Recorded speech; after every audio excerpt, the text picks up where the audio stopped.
this is Jeff Mesnick. I'm excited to be here today with Darren Harbaugh, who is with Cinex. He's just gotten a new role, I think, and I'd love, Darren, for you to kind of say hello and introduce yourself to the folks and tell us about your new role and kind of your vision around that. Yeah, great. Thanks, Jeff. Thanks for having me on today. Appreciate the time. So I lead our Stellar business at Cinex, which is our cloud mobility and IoT organization, representing many of the fantastic vendors across the North American landscape. In particular, pretty significant organization that we lead, incredible growth in our business, and as we look forward, some very significant areas within the business that we're partnering with those vendors. Excellent. So one of the aspects of your role you mentioned is the cloud business. So we've been doing a bunch of different interviews with folks about the cloud and wondering what they think the future holds. Are there going to be dominant players? Do you see hybrid, multi-cloud, cloud or die, some people say? Yeah, interesting. So if you've seen the evolution of the cloud over the years, this has been around for a long time, but I think it more predominantly became known as the cloud, 5, 6, 7 years ago, and um, has been a hyper growth across those years.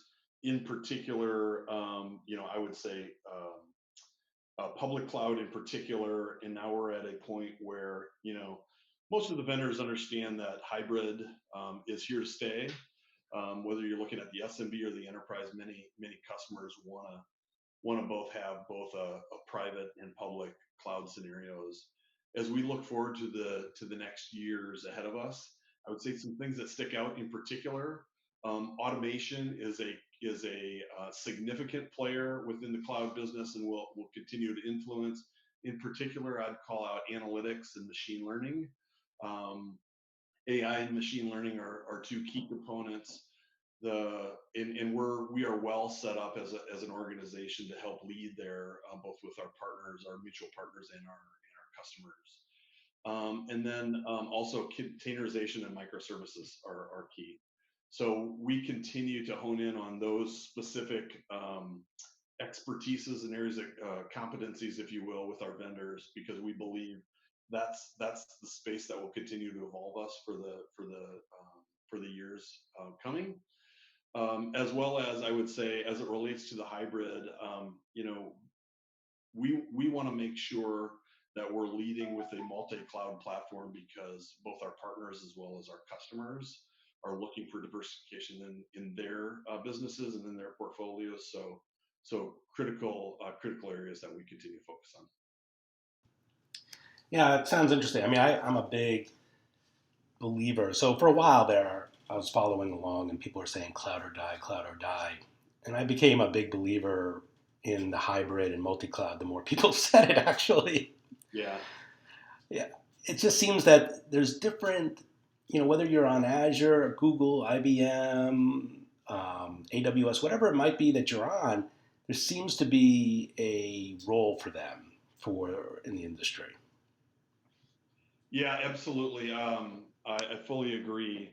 You named, some of the significant cloud platforms, cloud partners that are out there that we work with, and I would agree. It seems like there's a play for everybody depending on their specific area of focus or niche.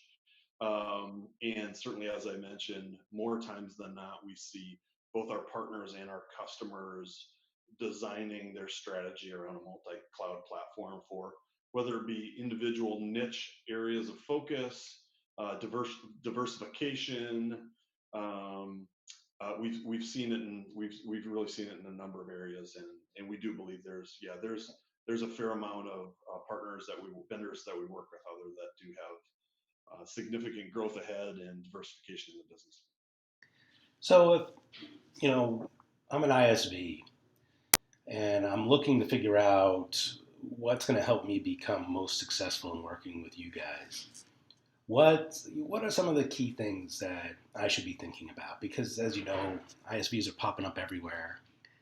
and they're all looking for their edge. So how would they get their edge with Synex? Yeah, great question. We work with a number of very successful ISVs. If you think about it across the globe, significant large ISVs. Some of it you've already mentioned. I mean, to some degree, are still ISVs at heart, and smaller niche ISVs. We work with the entire ecosystem, and some things that stick out to me in particular as we're working with these partners. One is ease of use.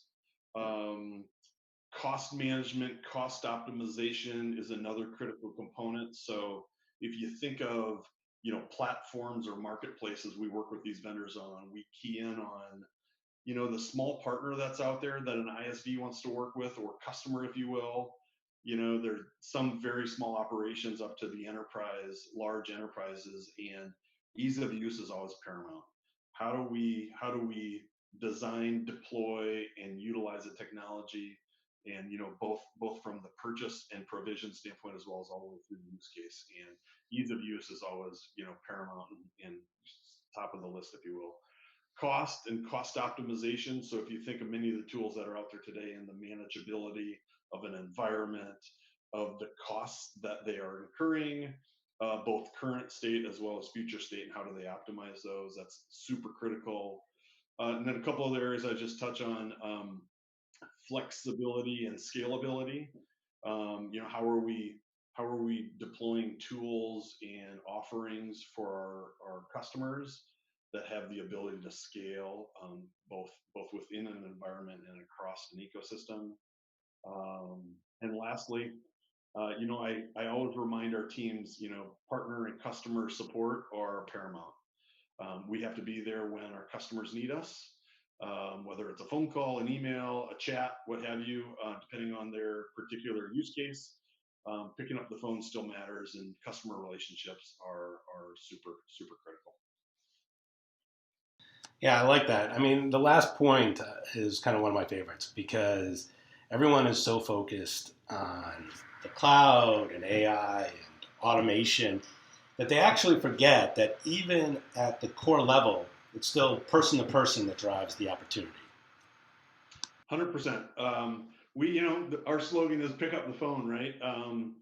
Every day you're going to run into a situation where a customer has a need. Maybe there's an issue. Maybe it's something, whether it's their customer or a technology created.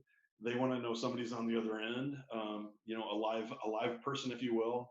And picking up the phone, walking them through the challenge, and helping them solve it is, at the end of the day, it's still about two people working together. Excellent. Well, I got one last question for you. I'm sure we've all had an opportunity to celebrate some great successes. And when you are with some of your channel partners or your vendors, and you want to toast, and you want to raise a glass, what is your favorite drink to raise a glass to, or drinks?